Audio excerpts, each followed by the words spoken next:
Artigo 5º, será formada uma comissão de redação e síntese, composta por 2 membros do GEM, tendo a função de elaborar síntese e preparar relatórios, ato e documento final e eventuais outros documentos por decisão da Assembleia. Artigo 6º, dinâmica. O propósito da Assembleia será apresentado pelo coordenador nacional do MCC, justificando sua necessidade em caráter extraordinário, dando início à Assembleia. Artigo 7º. Em seguida, a palavra será franqueada aos participantes para sanar dúvidas e prestar os devidos esclarecimentos, e posteriormente as propostas para deliberação. Artigo 8º, votação. A votação durante a Assembleia obedecerá aos seguintes critérios: membros votantes, coordenador, vice-coordenador, assessor eclesiástico do GEM, ex-coordenadores do GEM que estiverem efetivamente neles exercendo a função de conselheiros, coordenadores, vice-coordenadores e assessores eclesiásticos dos GERs e representantes jovens das macro-regiões. Parágrafo 2º, verificar a existência de quórum. Parágrafo 3º, será utilizada a contagem dos votos pronunciados verbalmente pelos membros com direito a voto e inscritos, nos termos constantes do edital de convocação, previamente cadastrado através do link Forms. Parágrafo 4º, na apuração considerar-se-á para efeito de aprovação maioria dos votos dos membros associados presentes com direito a voto. Artigo 9º, não haverá taxa de inscrição e nem despesa dos membros votantes na forma presencial, pois estes já estarão nesse dia em reunião presencial do GNGA. Artigo 10º, a ata da Assembleia, bem como o documento final acerca das alterações, deverão ser lidos e submetidos à apreciação e aprovação. A redação final de ambos ficará a cargo do GEM. Artigo 11, o presente regimento interno entrará em vigor imediatamente após sua aprovação pelos membros votantes.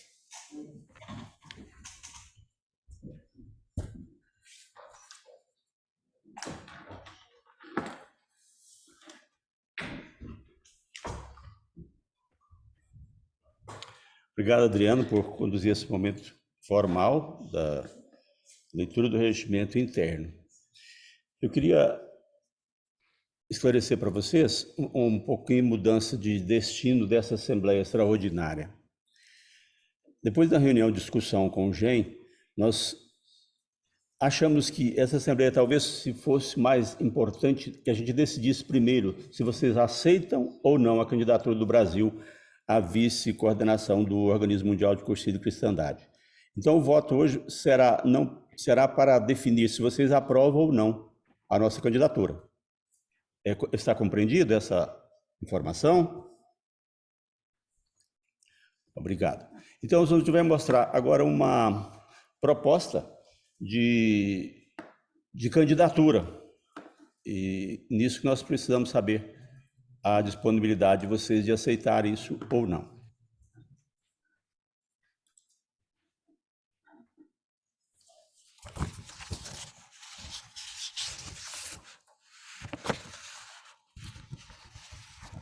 O que o Brasil tem para oferecer, servindo na condição de coordenação mundial do Organismo Mundial de Cursilho de Cristandade. Gostaria inicialmente de pontuar sobre a condição que o Brasil exerce no âmbito do cursilho e do catolicismo no mundo. Foi-nos perguntado pelo Grupo Latino-Americano de Cursilho de Cristandade quantos cursilistas somos no Brasil. Esse é um estudo que está sendo feito a nível mundial e o Brasil precisou enviar uma estatística. Como nós conseguimos, ou como nós tentamos aproximar desse número, já que a gente tem uma plataforma que pode nos dar esse resultado daqui a algum tempo, assim que ela for bem aceita por todos os GES, onde se realizam os cursilhos. Bom, vamos então elaborar uma tese. E utilizaremos uma projeção matemática simples. Nós somos aproximadamente 262 dioceses aqui no Brasil. E o MCC está presente em torno de 180 dioceses. Assim sendo, podemos afirmar que formamos mais de 28 mil cursilistas por ano. Pois bem, mas como vamos descobrir o número de cursilistas? Como nós vamos prospectar esse resultado? Bem, podemos deduzir através de uma projeção estatística baseada no número de cursilistas formados anualmente, multiplicando pelos anos que eles possam ainda estarem vivos. Consideramos a contagem de cursilistas vivos. Vamos retroceder 50 anos atrás, tomando como referência 1973 a 2023, teria um gap aí de 50 anos. E na projeção matemática? Façamos um exercício real. Baseamos que cada diocese façam 4 cursílios por ano, entre jovens, adultos, mulheres e homens. 4 cursílios vezes 180 dioceses, nós estaríamos tendo 720 cursílios, que em torno de 40 pessoas por cursílio. Só peço para desligar o áudio, por favor, viu, Roberto?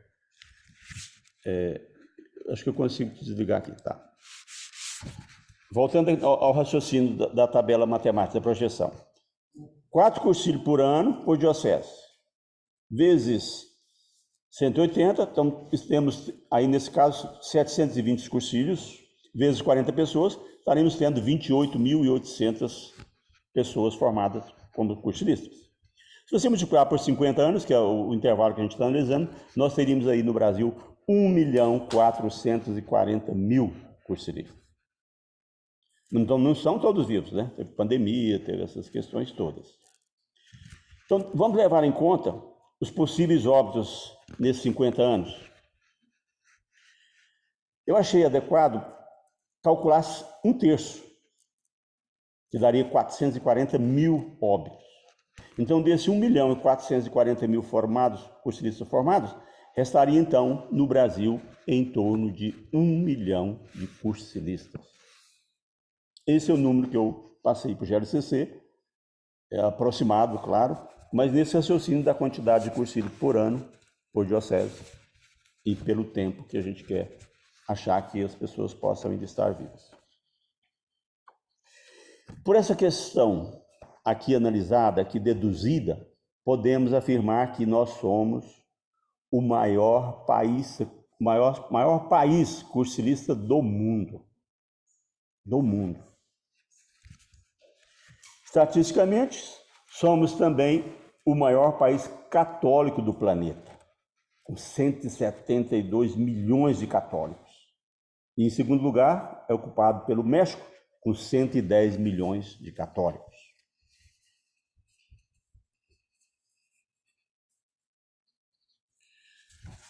Pois bem, essa é a expressão que o Brasil exerce pelo mundo.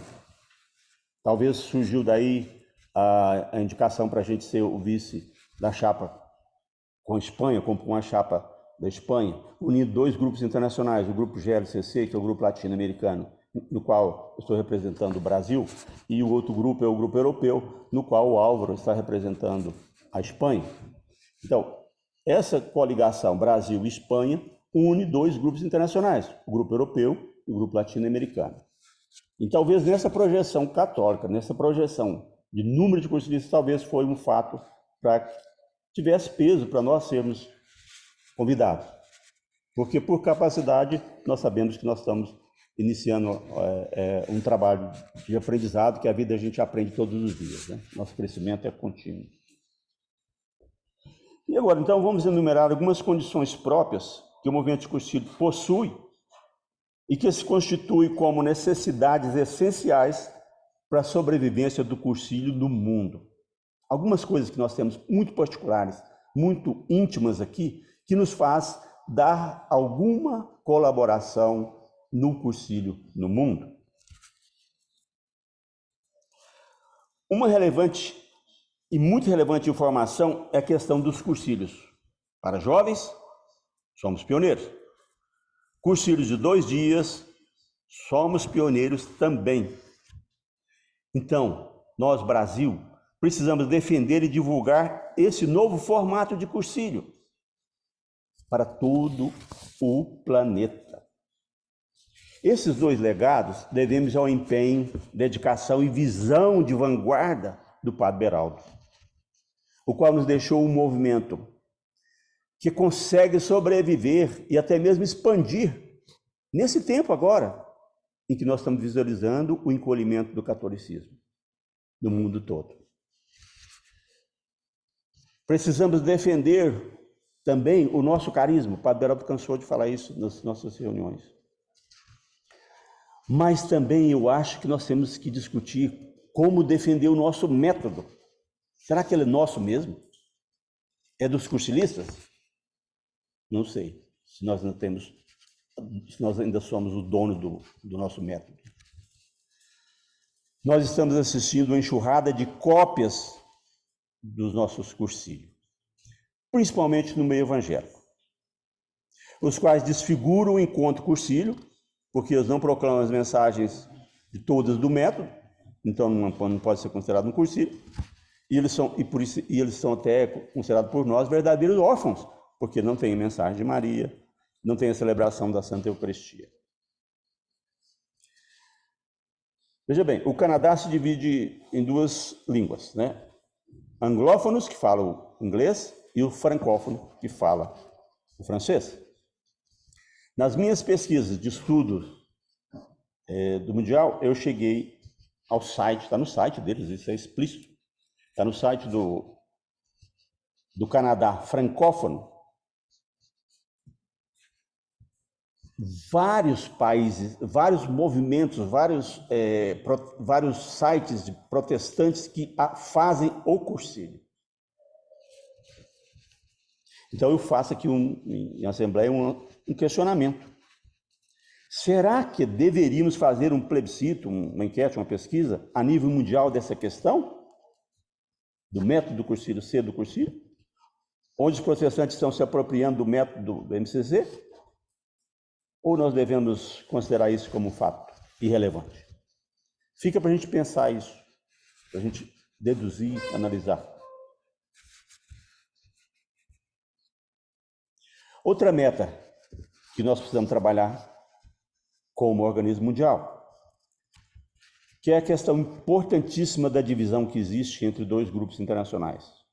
O GLCC europeu fala de iniciador do movimento, e o grupo Norte América, que inclui o Canadá e os países do Caribe, e Ásia e Pacífico, incluindo a Itália e os países da Ásia, que votam ou que defendem que o movimento cursílio é um fundador.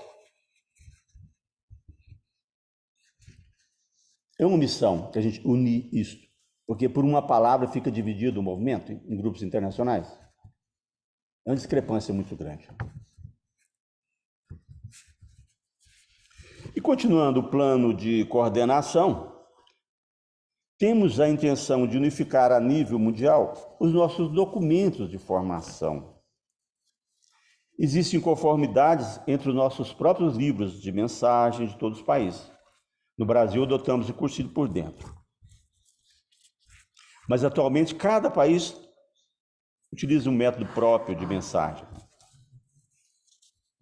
Talvez tivéssemos que discutir isso a nível mundial, se nós teríamos que fazer uma unificação desse livro de mensagem, como foi feito pelo Ideias Fundamentais, terceira edição, que é o mesmo texto, que é oficialmente traduzido para todos os países na linguagem de cada país, mas é o mesmo texto.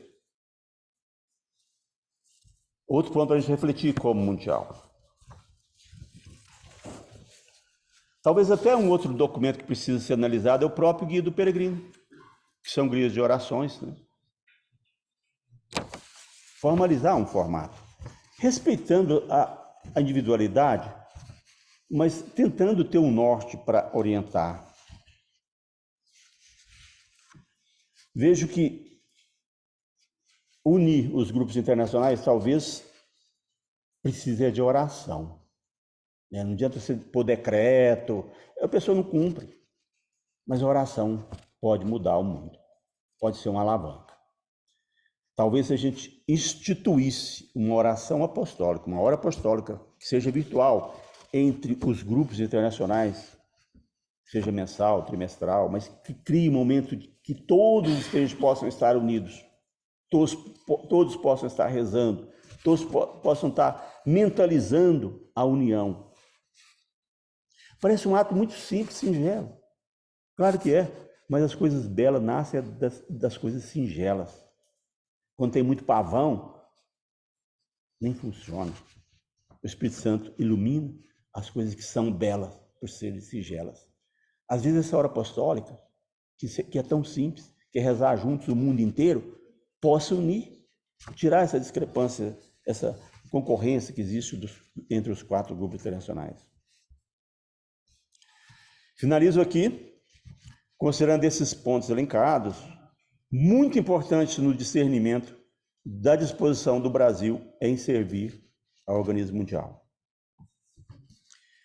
E é oportuno mencionar aquela frase do Albert Einstein: Deus escolhe os capacitados, não escolhe os capacitados, ele capacita os escolhidos.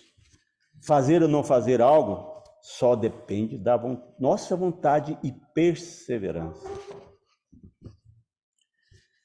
Bom, agora, meus irmãos, nós nos colocamos à disposição para esclarecer, abro o microfone para a gente falar um de cada vez, mas algum esclarecimento que vocês possam ter, né? E devo esclarecer que, nesse momento, estamos apenas viabilizando a candidatura do Brasil como vice-coordenação mundial. Ainda vai depender de muita coisa. O Norte América, o Grupo Norte América e o Grupo Ásia-Pacífico são muito talentosos. Pode ser que não saia a vitória para o Grupo Brasil e Espanha. Dizemos, então, nós precisamos apenas do voto de vocês para viabilizar essa eleição, que será no dia de 1 a 4, o encontro será de 1 a 4 de junho próximo agora, na cidade de Monterrey, no México. Então, contamos com as orações de todos vocês, rogando ao Espírito Santo que ilumine e abençoe esse momento da nova coordenação mundial. E que seja eleito o país que melhor possa contribuir para a consolidação e desenvolvimento do movimento de cursilho de cristandade a nível mundial. Dê colores e viva a vida.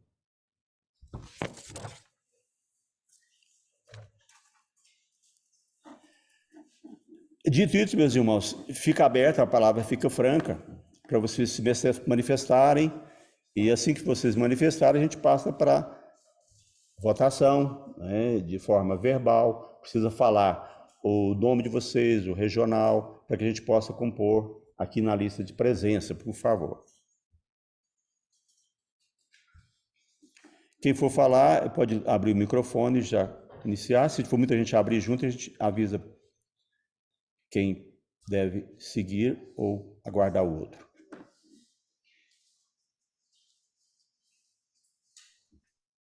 Foi entendido essa nossa pauta da Assembleia? Foi entendido nossos projetos? Alguém levantou a mão? Reforço, é só para aceitar que não vai alterar o estatuto. Sim, nós estamos comentando agora e informando agora que nós vamos votar o aceite da nossa chapa, somente aceitar o aceite da nossa chapa de concorrer à eleição mundial. O Padre Wagner pediu a palavra, por favor, Padre Wagner. Bom, saudações decolores a todos. Frente a essa exposição que o Odair acabou de colocar, penso eu que nós estamos vivendo num momento mundial em relação à igreja, não é? Com a convocação do sínodo, um despertar para que a unidade seja a prioridade na missão, né? É isso que o Santo Padre tem pedido ao mundo inteiro. E se nós somos um movimento eclesial, se nós estamos buscando, não é, esse caminhar juntos, também esta sinodalidade, aqui no Brasil sobretudo, eu vejo como uma intensa preocupação essas divisões, essas discrepâncias que o movimento vive a nível mundial, né? Eu acho que o quanto antes o Espírito Santo tem soprado nos nossos corações, desde as nossas pequenas comunidades, nossas paróquias, nossas dioceses, né? Em relação ao mundo inteiro, que nós precisamos nos dar as mãos de novo, porque em algum momento na caminhada nós fomos nos separando e deixando de caminhar juntos, visando propósitos pessoais e desejos puramente individualistas, abafando o Espírito Santo.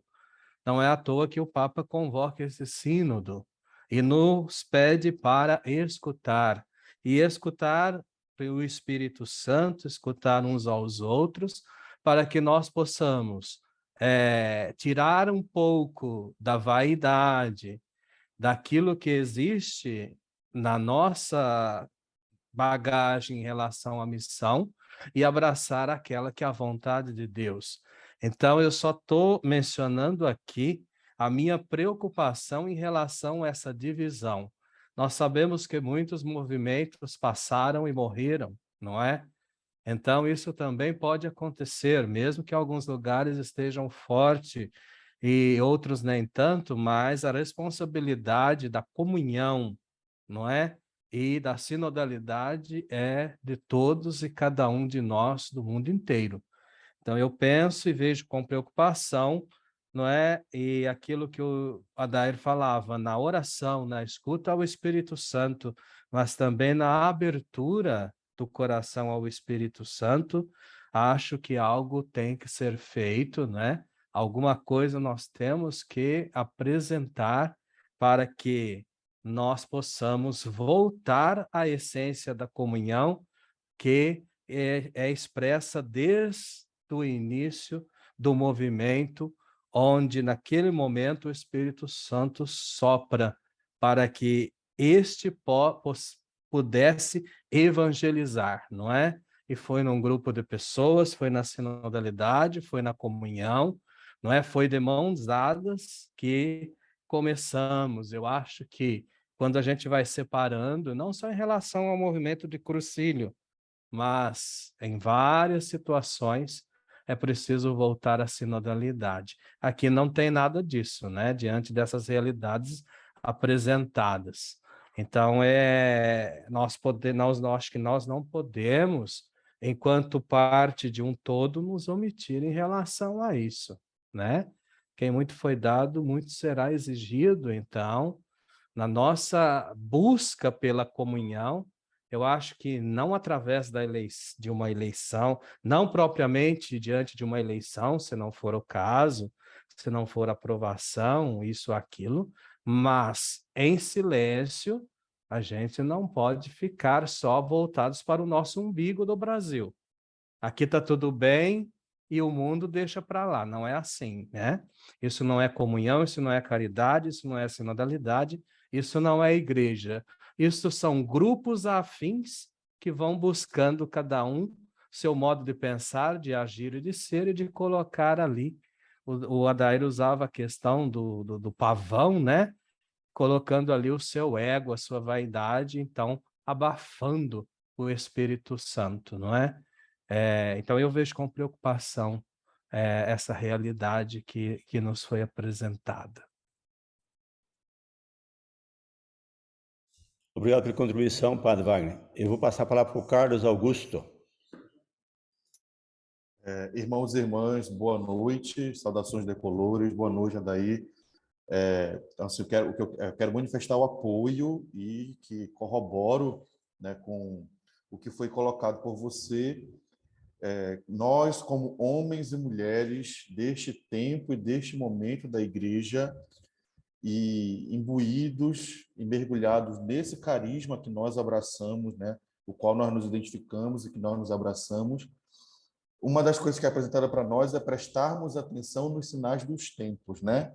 Então, e já tem bastante tempo que nós podemos dizer que a gente vem observando algumas manifestações na igreja como um todo, né, de homens e mulheres da igreja, de discordarem publicamente da hierarquia, da igreja, dos grupos, né? Entendeu? Então, assim, eu tenho observado com muita preocupação nas redes sociais, né? Então, né, depois de todo esse tempo, depois de toda essa caminhada no Concílio, a gente vai fazendo muitas amizades e vai, né, o Brasil, graças a Deus, sempre teve uma relação muito boa com todos os outros países, né? E você vai recebendo convite de Facebook, vai recebendo convite das redes sociais de vários lugares, e a gente tem visto constantemente, de forma contumaz, manifestações pró essa questão de colocar a figura do Eduardo Bonin como o fundador, né? Então, isso é muito sério. Isso é muito sério por quê? Depois de tantos encontros mundiais, depois de uma longa caminhada, depois da passagem de vários países pelo organismo mundial, né, se chegar naquele texto comum do Ideias Fundamentais, que diz que nós somos um movimento de cursilhos, é um movimento privilegiado, né, que ele não tem um fundador, mas ele foi uma intuição do Espírito Santo num grupo de leigos e sacerdotes da Ação Católica Espanhola de Palma de Maiorca.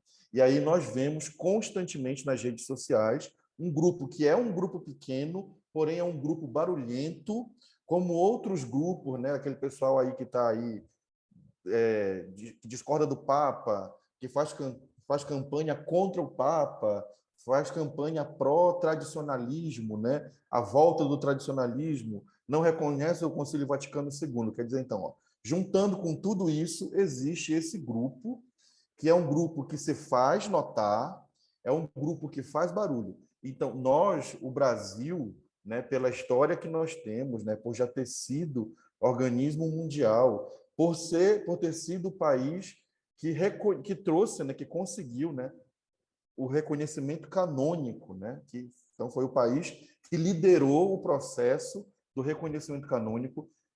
Eu acredito que essa situação que se apresenta agora é um convite. Então nós temos uma dupla responsabilidade, né? Fomos nós que conseguimos o reconhecimento canônico, então é um dever nosso defender esse carisma que nós apresentamos à Santa Sé e afirmamos à Santa Sé. A Santa Sé pode reconhecer porque está em consonância, está em sintonia com a igreja, com a hierarquia, e esse é o primeiro compromisso. E o segundo compromisso é não nos calar, nós não podemos, já diz São Paulo, ai de mim se eu não evangelizar. Então, eu corroboro que o padre Wagner falou, né? Nós não podemos, nesse momento, onde a igreja nos chama à sinodalidade, onde a igreja nos chama à unidade, aonde a igreja nos chama, isso já vem sendo falado lá desde o documento de Aparecida, né? A volta à origem, a volta ao primeiro amor, né? Quer dizer, então, todos os sinais dos tempos dizem para nós que nós temos que abraçar essa causa, sim. É isso da mesmo, defesa Carlos. da unidade. Hein, Carlos, Da nós defesa da temos sim unidade. que seguir essa fala sua muito importante, que vai de acordo com o que eu estava dizendo dessa divisão. Os motivos são esses São mesmos que nobres, você expôs, são nobres, são, mas são, a são gente nobres, tem são que buscar a corretos, são unificação, né? verdadeiros. Tem Eu que vou buscar passar a unidade, palavra. tem que buscar unidade. Muito Nós temos um obrigado, uma pouquinho. boa noite. Agradeço assim, pelo tempo. Eu vou chamar a Anísia e a gente vai depois, no final, a gente pode voltar a falar assim, depois da votação, tá bom? Anísia, por favor. Boa noite a todos, boa noite, Daí, muito obrigada. Só para eu entender melhor, ficar claro aqui na minha cabeça. Então, hoje nós vamos fazer a votação do seu aceite na chapa para o organismo mundial, certo?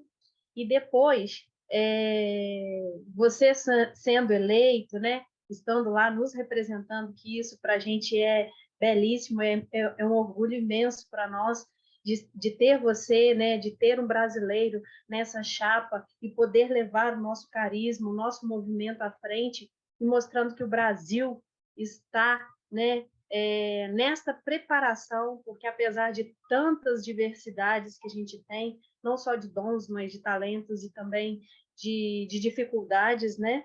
Mas estamos bem no nosso carisma, né? Podemos dizer assim. E aí, depois, se você for eleito, aí a gente vai mudar o estatuto. Para mim não ficou claro isso, desculpa, tá? Aí a gente muda o estatuto ou o Corinto assume como coordenador e tem uma chapa? Eu não entendi. Por favor. Ô, Anísia, esse é um fato estrutural. Acho que a gente até propôs essa Assembleia para ser definido essa questão estatutária. O Adriano é o assessor jurídico, né, do GEM.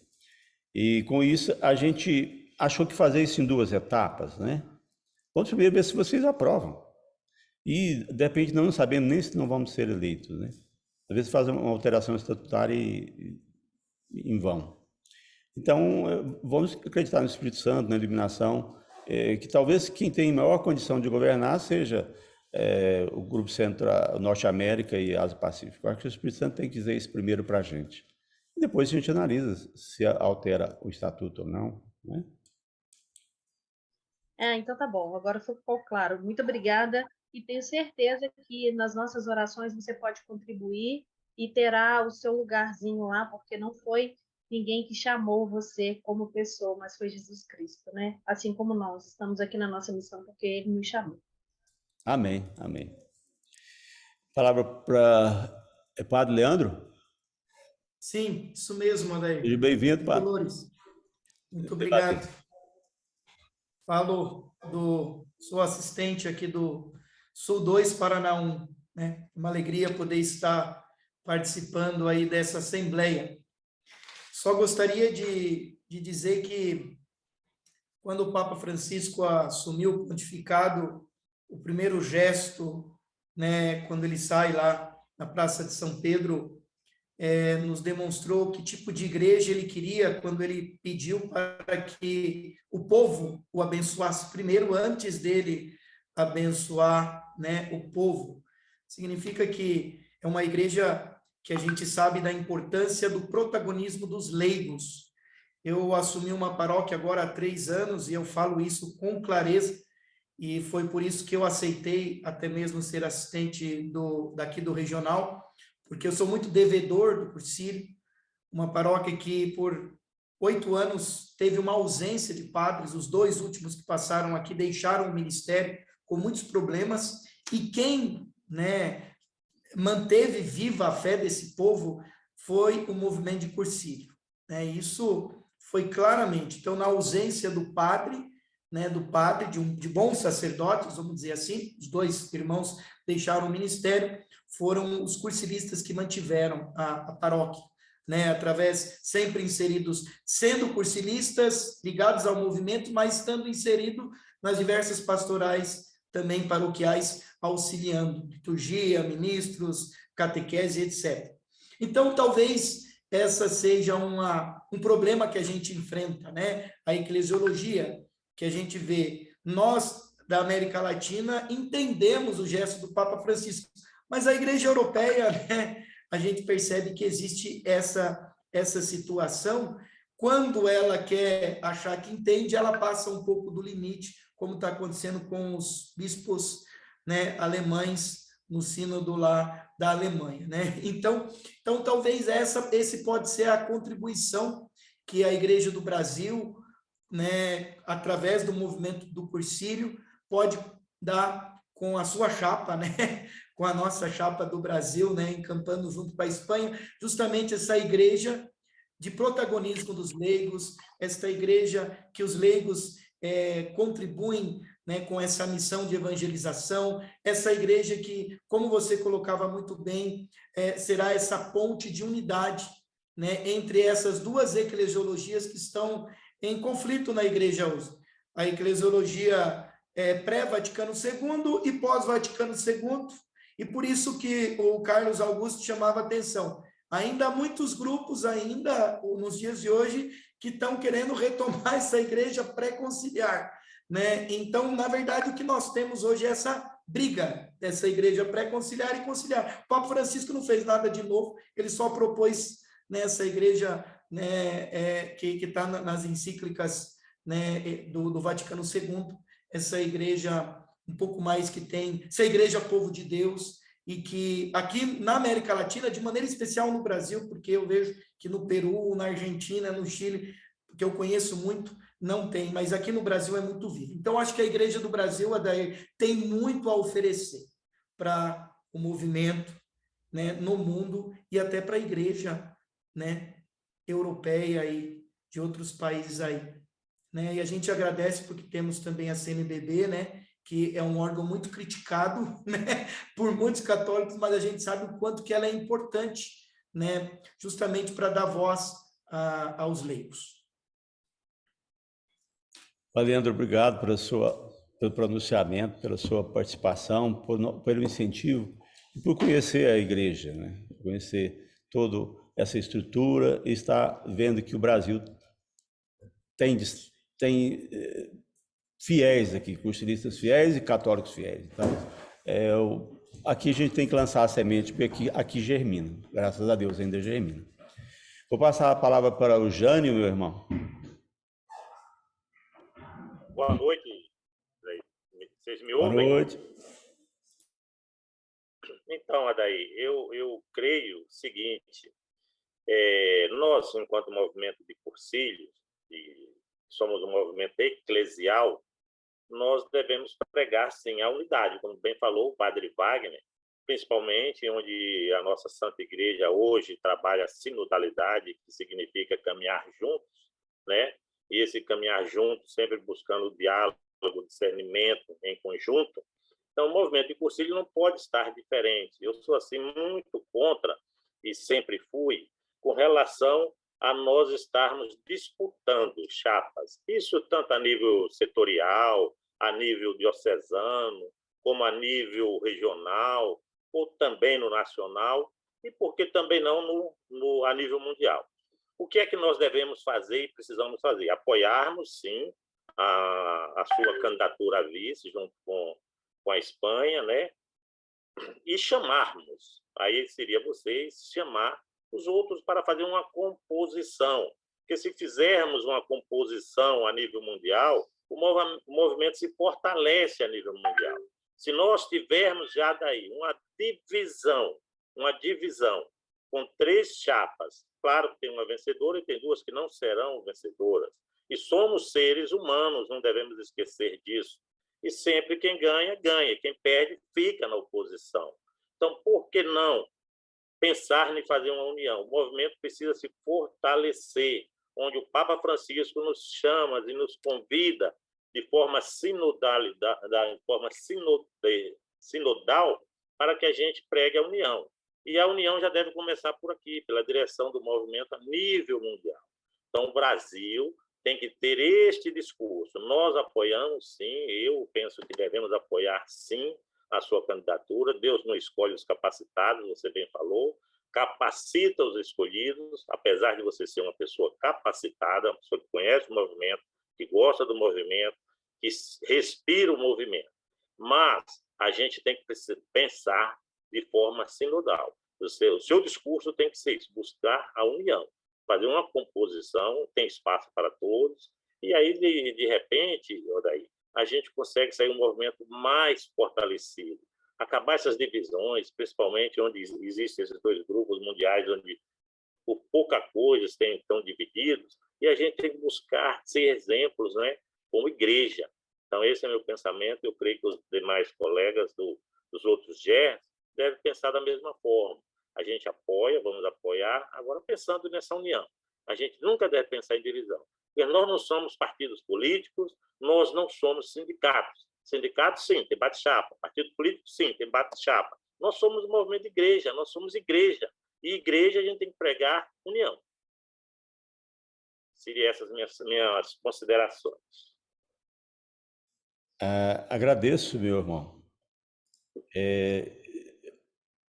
Assim, está muito longe de definir o grupo, né? Se formos vencedores, existe sim, e precisa mesmo do Mundial estar conhecendo a realidade de cada canto do mundo, né? Então, precisa dessa sinodalidade muito mais agora, né? Que são países diferentes que estão compondo. Até na mudança do estatuto anterior, antes de mudar o estatuto, que foi mudado agora em dezembro, para retirar o rodízio e colocar os países que querem candidatar, era um país único, né? O Brasil, por exemplo, 2002, 2005, ele foi o único a fazer a gestão do Mundial.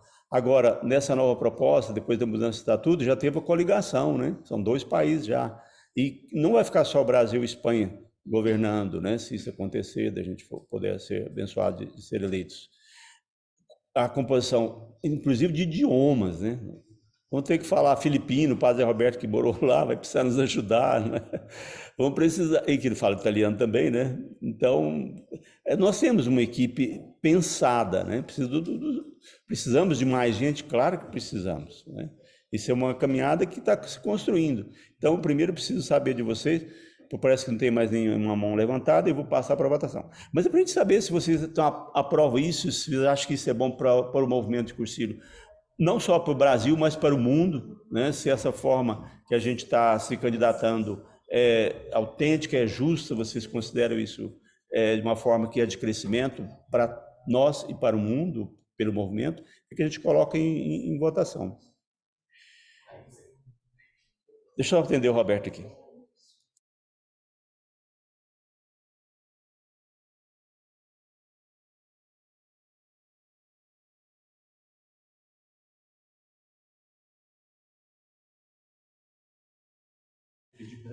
Vou alterar um pouquinho a forma de votar, que eu tinha colocado.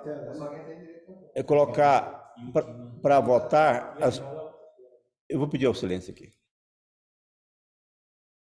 Eu vou pedir para vocês votarem agora. Foi a comissão de síntese aqui orientou que pudesse votar a favor, levantando a mão. Porque no regimento falou que seria verbal, né? Só estou colocando essa constatação aqui, para que a gente possa contar os votos que sejam... eu vou pedir para votar, para levantar a mão os que são contra, porque aí é mais fácil de contar, começar pelo negativo. Coloque em votação o pedido de candidatura, o aceite ou não da candidatura do Brasil como vice-coordenação mundial na composição de uma chapa com o Grupo Internacional Europeu, como presidente mundial, Álvaro. Então, eu coloco em votação. Quem for contra, pode levantar a mão e pode manifestar, porque nós estamos em sonodalidade, de uma forma bem clara e transparente, nessa eleição, nessa votação, não é uma eleição, né? Nessa votação virtual, mas de uma forma de assembleia extraordinária.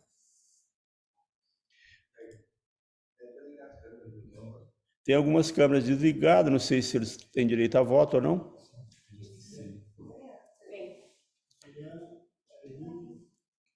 Perini já ligou. Tainara macro regional. Ao David já ligou também.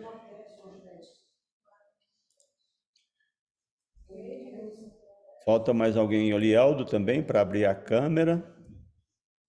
Está de plantão, Elieldo? Não, né? Nós somos da área da saúde, a gente trabalha, às vezes de plantão, repentinamente, a gente é escalado para trabalhar. Liane está presencial? Não, Liane não. Tá, Liane? É a Liane do Chiquinho?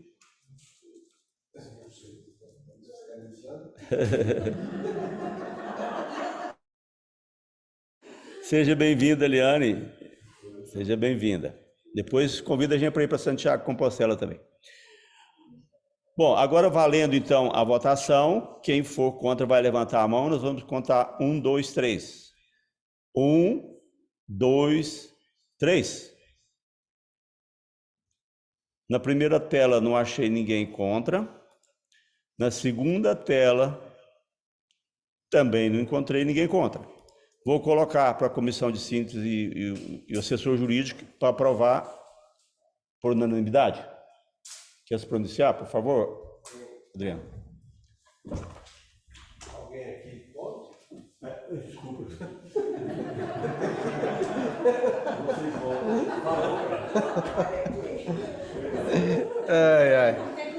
É que nós temos o pessoal aqui da sala presencial que também votaram, né? E daquilo que foi apurado, a gente tem por unanimidade, a aprovação para que o Brasil, na pessoa do Adair, seja candidato à vice-coordenação do Organismo Mundial do Movimento de Cursilhos de Cristandade. Muito bem.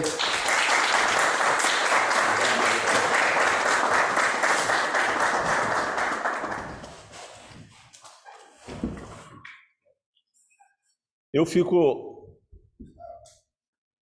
honrado, né? Fico achando que a responsabilidade é muito grande. Se eu comecei lá no GED, já de Uberlândia, começando a coordenar, sem conhecer nada, passei para o regional de Minas Gerais, do S2 de Minas Gerais, fiquei mais 2 mandatos. E agora vocês me aceitaram como coordenador nacional.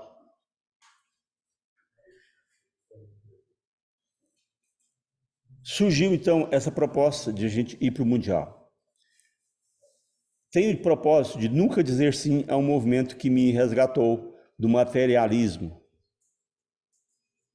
que era o maior afastamento que eu tinha e corro o risco de ter na igreja, pela própria condição de profissão mesmo, de São Tomé mesmo, de ver para crer. E o movimento me resgatou a espiritualidade, e me resgatou a essência de ser humano. O Padre Alberto fala que nós precisamos humanizar a pós-modernidade. Nós temos que resgatar os valores. E o cursilho nos permite caminhar por essa estrada de ser humanizado. Hoje a gente humaniza os pets, os animais, e desumaniza o humano, né? Então, inverteu o papel. E o cursilho nos dá momentos para refletir, os encontros com Cristo, os encontros comigo mesmo, nas minhas reflexões, me ensina a refletir interiormente e me dá a oportunidade de conviver com a comunidade, com o outro, né? Os encontros com o outro. Então, é uma dádiva poder servir esse movimento, que é evangelizador. Nosso carisma parece tão simples, mas é o mais difícil. Eu comparo muito com o assistencialismo,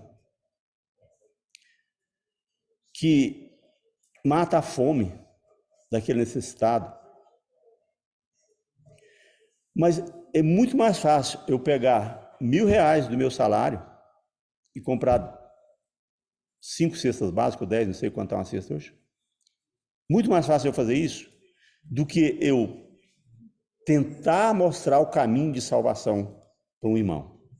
É muito mais difícil, então, o nosso carisma, que é evangelizar os ambientes. Muito mais difícil do que coisas materiais. Porque nós evangelizamos muitas vezes só pela nossa conduta, pela nossa postura. Como diz São Francisco, evangelize sempre.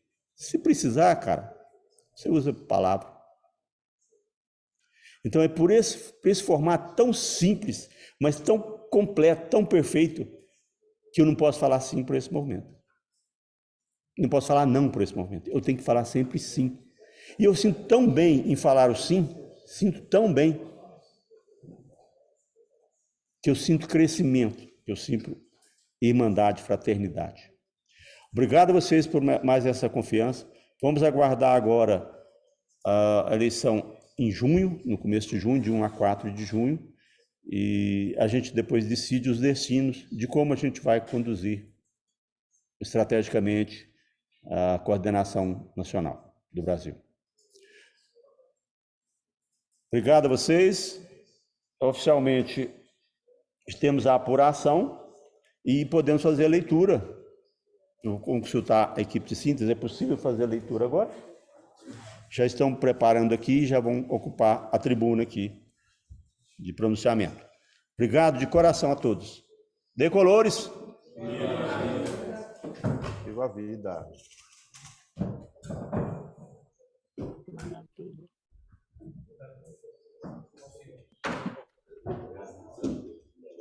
Vou tirar aqui. não? Você vai compartilhar a tela? Não, falei mesmo.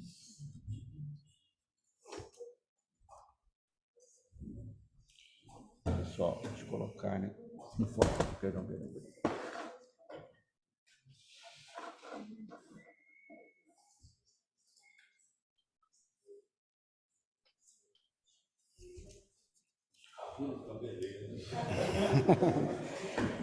Assembleia Geral Extraordinária Nacional do MCC do Brasil. Aos 20 dias do mês de março do ano de 2023, teve início às 20 horas a Assembleia Nacional Extraordinária do MCC, AN, realizada presencialmente na Casa de Eventos e Hospedagem Sagrada Família, situada na Rua Padre Marchete, 237, Ipiranga, na cidade de São Paulo, e virtualmente através da plataforma Zoom, cujo link de acesso foi encaminhado a todos os inscritos, a tempo e modo através do endereço eletrônico constante na ficha de inscrição de cada participante. O coordenador do GEM-MCC, Adair José Batista, deu boas-vindas a todos e declarando oficialmente aberta a AN Extraordinária. Adair convidou o padre José Roberto Ferrari, assessor eclesiástico do GEM, para conduzir a oração inicial, o qual convidou todos os participantes à oração de invocação do Espírito Santo. Em seguida, Adair convidou Roberto Leandro, primeiro secretário do GEM, para realizar a composição da mesa. Roberto acolheu e cumprimentou todos os presentes e, posteriormente, como primeiro ato da Assembleia, fez a composição da mesa. Adair José Batista, coordenador nacional do GEM, Corinto, Luiz do Nascimento Arruda, vice-coordenador nacional, Padre José Roberto Ferrari, assessor eclesiástico nacional, e Diana Cristina Buzo, representante jovem do GEM. O coordenador do GEM agradeceu aos integrantes da mesa de honra, essa foi desfeita e o coordenador do GEM solicitou que os seguintes participantes da AN fizessem parte da comissão de síntese e redação. Roberto, como primeiro secretário do GEM, e Vinícius de Matos Brandão Raposo, membro do grupo de apoio, os quais foram aprovados por unanimidade. Seguiu-se a verificação do quórum dos presentes e constatou-se a presença de 49 participantes com direito a voto, ou seja, maioria absoluta dos membros associados, conforme o parágrafo 1º do artigo 23 do Estatuto Social do GEM e artigo 47 do Estatuto Canônico do MCC. Acompanha essa ata a lista com o nome completo e RG de todos os membros com direito a voto, o anexo 1. O coordenador do GEM convidou o assessor jurídico, Adriano de Oliveira, para a leitura do regimento interno, RI, conforme anexo 2, que foi aprovado por unanimidade. O coordenador do GEM explicou que essa Assembleia Geral Nacional terá como finalidade submeter a aprovação pelos membros votantes da candidatura do próprio Adair para compor a chapa de coordenação do Organismo Mundial de Cursilho de Cristandade na função de vice-coordenador, juntamente com Álvaro Martinez Moreno, o secretário nacional da Espanha, este como candidato a coordenador do OMCC. Na ocasião, explicou que não será apreciada a sugestão de alteração dos estatutos canônico e social do MCC do Brasil. Adair seguiu em defesa de sua candidatura, destacando que o movimento de cursilho de cristandade do Brasil possui o maior número de cursilhos do mundo. Além disso, defendeu que o MCC do Brasil é pioneiro na realização de cursilho de 2 dias e cursilhos específicos para jovens, e essas realidades devem ser compartilhadas e motivadas com os demais países. Destacou que algumas igrejas protestantes têm se apropriado do método MCC e questionou se essa realidade deveria ser levada à reflexão. Ainda explicou que há muita diversidade entre os documentos do MCC em cada secretariado nacional, que seria importante que esse documento apresentasse uma linguagem mais comum, assim como o livro Ideias Fundamentais do Movimento de Cursilho de Cristandade. Por fim, destacou a necessidade da oração e se colocou à disposição para compor a chapa na coordenação do MCC. Padre Wagner Luiz Gomes, vice-assessor eclesiástico do GEM, expressou sua preocupação com a divisão do MCC a nível mundial. Em seguida, Carlos Augusto Neves Oliveira, vice-coordenador do Gerson São Paulo, e Anísia Adriana Cândida de Souza, coordenador do GELEST 1, manifestaram o apoio à candidatura do Adair. A Anísia pediu esclarecimento ao Adair em relação à continuidade da coordenação do GEM, caso a chapa do Adair seja eleita. E este, por sua vez, respondeu que este assunto será objeto de discussão numa próxima Assembleia Geral Nacional. Leandro Bego Kalenga, assessor eclesiástico do Gerson Sul 2 Paraná 1, enfatizou que a Igreja do Brasil tem muito a oferecer ao mundo. Jânio Gomes Rocha, coordenador do GER Nordeste 32, manifestou apoio à candidatura do Adair e do Álvaro, mas que esses devem seguir com um discurso de unidade do MCC a nível mundial. prosseguiu-se a votação da Assembleia Nacional quanto à corrida do Odair na composição da chapa de coordenação do MCC, a qual foi aprovada por unanimidade. Odair manifestou que se sentiu muito honrado com o apoio manifestado por toda a Assembleia e relembrou que o MCC já realizou tudo que o MCC já realizou em sua vida, ajudando a buscar cada vez mais a sua humanização e que não consegue dizer não a este movimento. A Assembleia Nacional Extraordinária encerrou-se às 21 horas, da qual lavrou-se a presente ata, que foi lida e espera a aprovação de todos, conforme lista de presença.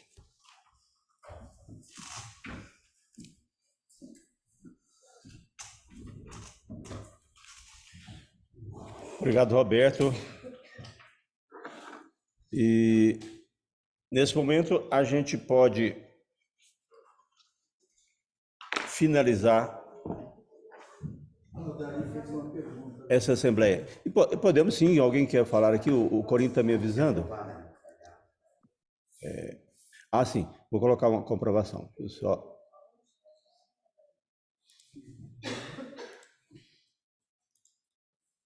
Bom, então nós vamos colocar, antes de dar a palavra para o Dari, que se vocês aprovam ou não a redação dessa ata, quem for contra, levantar a mão, por favor. Primeira tela, ninguém foi contra, segunda tela também não. Então, aprovado a realização da ata.